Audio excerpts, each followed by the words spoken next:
So if you are a leader at a creative organization, I would imagine that you would agree with me to say that any process of transformation in your company requires a lot of effort. It's hard. It requires energy. It requires resources. It requires buy-in. It's a lot of work. And so what I want to do is I want to share with you how you can make and adopt a new way of thinking, a new way of leading, a new way of working in your firm as a staged journey.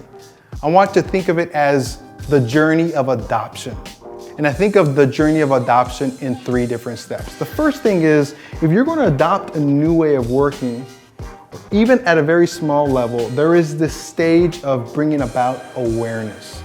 And that is especially if, say, we're going to adopt the principles of design thinking to culture change in our creative organization, the first thing that we need to do is we need to be able to educate, bring more awareness about a certain idea, and try to find ways that we can implement that. And that leads us to the second phase, which is application.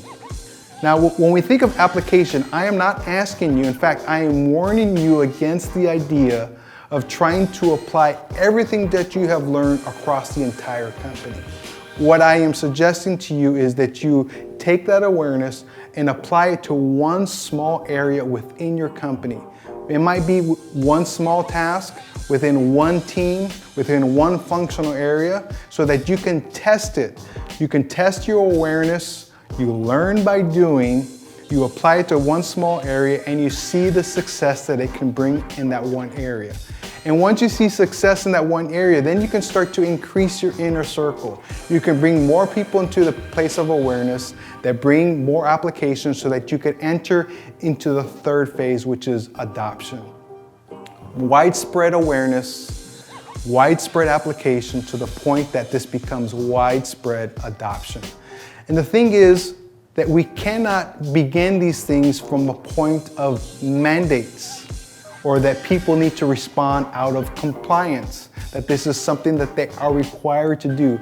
In order to lead this organic movement of change, because I really believe that massive change really only comes through an organic movement, is that people need to be invited into the process, people accept that invitation, and out of their own discretionary effort, they believe and say that this is something that I can be a part of, this is something I want to be a part of, so I will increase my awareness, apply that in a small area so that I can lead adoption throughout my company.